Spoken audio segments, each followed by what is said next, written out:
Blind murder के वाक़यात को किस तरह आप ट्रेस करते हैं, कैसे इन मुकदमात की तफ्तीश करते हैं, क्योंकि इसमें मकतूल का तो पता होता है जबकि कत्ल करने वाले मुल्ज़मान नामालूम होते हैं। कत्ल के जो ज़्यादातर मुकदमात हैं वो नॉमिनेटेड ही होते हैं या वो ट्रेस हो जाते हैं।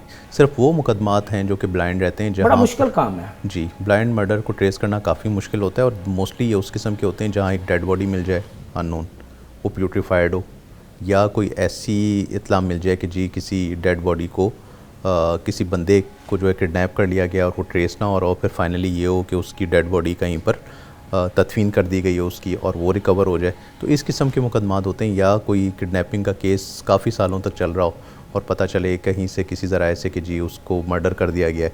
तो ये होते हैं कत्ल के मुकदमात जहाँ पर हम फिर 302 ऐड करते हैं 365 के साथ। अच्छा सर, गुज़श्ता दिनों शुमाली छावनी में भी एक ऐसा वाक़या आया था, एक शख्स जो है वो अपनी साली की तलाश में निकला तो बाद में वो अगवा के बाद कत्ल हो गया था। कैसे इस अंधे कत्ल की वारदात को आपने ट्रेस किया? जी बिल्कुल, इस तरह का एक केस हुआ है शुमाली छावनी में, जिसमें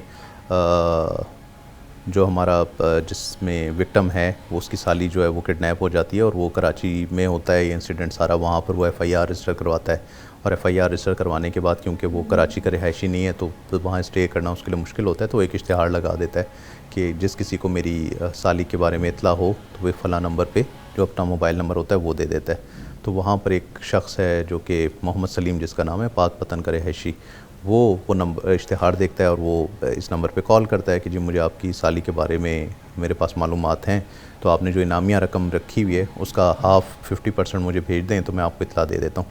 तो इसी पे इनकी बहस व तकरार होती है और ये कहता है नहीं तुम पहले मुझे इतला दे दो तो मैं तुम्हें पैसे दे दूँगा।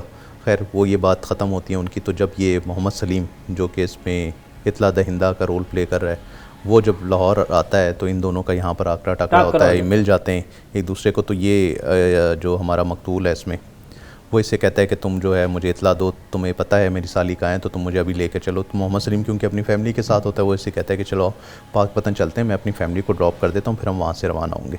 तो मकतूल जो है उसके साथ मोहम्मद सलीम के साथ पाक पतन जाता है। पाक पतन पहुँचने पर मोहम्मद सलीम ये करता है कि वहाँ पर ये जो सुआ होता है जिससे बर्फ़ तोड़ी जाती है उससे उसको कत्ल कर देता है और वहीं तदफीन कर देता है। अब जब वो तदफीन वहाँ पर करता है तो मोहम्मद जो ये हमारा मकतूल है इसकी बीवी यहाँ पर हमारे पास शुमाली छावनी में किडनैपिंग की रिपोर्ट दर्ज करवा देती है। किडनैपिंग की रिपोर्ट जब दर्ज कराती है तो पुलिस क्योंकि ज़ाहिर है अपनी टेक्निकल एनालिसिस भी करती है, वो आप उस मुल्ज़िम को गिरफ्तार फुटवर्क भी करते हैं। तो हम जब उस मुल्ज़िम को गिरफ़्तार करते हैं तो वही सारी स्टोरी जो है ये डिस्क्लोज़ होती है कि इस तरीके से इनकी आपस में कैसे पकड़ते हैं आप मुल्ज़िम को। जैसे कि जुर्म की ये दास्तान शुरू होती है कराची से लाहौर आती है, लाहौर से पाक पतन और मुख्तलिफ़ अजला में जाती है। बड़ी मेहनत की होगी इस मुल्ज़िम को गिरफ़्तार करने में। मैं आपको जैसे बता रहा था कि आजकल डिजिटाइजेशन का दौर है, ये जब से मोबाइल आया है हम सब की ज़िंदगी में तो काफ़ी सारी चीज़ें ऐसी हो गई कि हमें मल्टीपल कॉल्स आती हैं जो कि पूरे पाकिस्तान से आ रही होती हैं, इंटरनेशनल लेवल की भी लोगों को कॉल्स आती हैं, लोगों के राब्ते हैं। तो वो कहीं ना कहीं जो क्रिमिनल टेंडेंसी है लोगों के जहनों में, अब ये देखें इसके बैकग्राउंड में आप देखें तो एक छोटी सी चीज़ उसके जहन में आई थी कि मैं सिर्फ फ्रॉड करके इतने पैसे मैंने ले लेने, लेकिन कत्ल की इस वारदात का सबब है फ्रॉड, लालच। जी लालच। अच्छा। और वो लालच कहाँ कल्मिनेट होता है कि वो मर्डर कर देता है। मर्डर अब करता क्यों है, उसमें इंटेंशन क्या है? क्योंकि जो हमारा यहाँ पर मकतूल है उसको ये होता है कि इसको मेरी साली का पता है, या तो इसने मेरी साली को ख़ुद किडनैप किया है या इसने उसको कहीं गायब कर दिया या कहीं भेज दिया। अब उसको ये थ्रेट होता है मोहम्मद सलीम को कि अगर मैं उस केस में अरेस्ट हो गया तो मैं ही भुगतूंगा वो पूरा केस। हालांकि उसके जहन में सिर्फ इतनी सी चीज़ होती है कि मैंने 50,000 रुपये कमाए, यानी 50,000। अच्छा जी, कत्ल की एक और ऐसी ही वारदात हुई थी बागबानपुरा के इलाके में, जहां एक शख्स को कत्ल करके वहीं दफना दिया गया था। इसके मुल्ज़मान कैसे गिरफ़्तार हुए?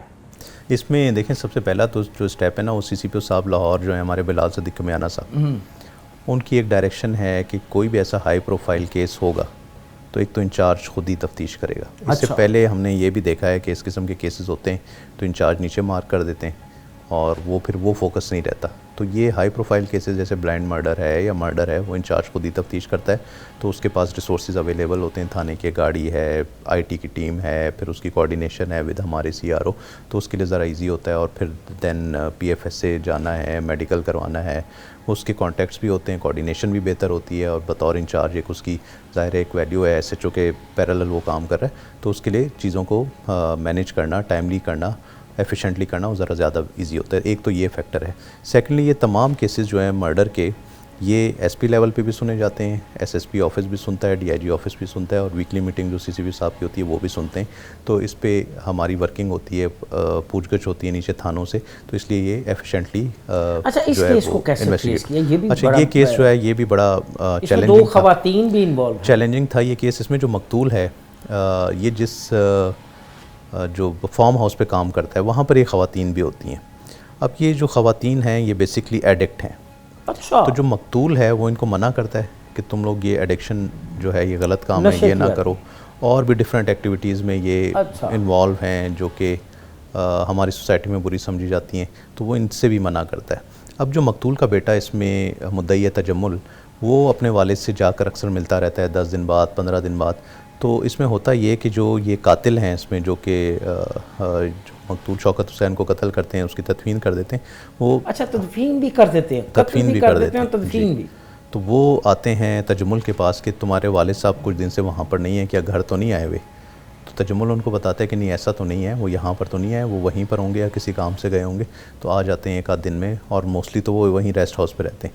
अब तजम्मुल को इसका तजस्सुस होता है, बट ये कि वो जो तजम्मुल है वो दोबारा वहाँ पर जाता है रेस्ट हाउस में, वो जाके देखता है तो जो मकतूल हैं उसमें बड़ी इंटरेस्टिंग चीज़ ये है कि उन्होंने पेट डॉग अपना रखा होता है, और वो पेट डॉग स्निफ़ करते करते वहाँ पे जाता है जहाँ इन्होंने तदफीन कर दी होती है, और वहाँ पर वो जब स्क्रैच करता है अपने पाँव से तो डेड बॉडी निकल आती है, और वो उसके जो पॉज हैं डॉग के उस पर ब्लड लग जाता है, और ब्लड स्पॉट से वो जो है पहचान लेते हैं। वो 15 की कॉल चलती है, पुलिस आती है, फिर पीएफएसए की टीम जाती है वहाँ पर, क्राइम सीन यूनिट जाता है, वो जब ट्रेस करते हुए जाते हैं तो बॉडी वहाँ पर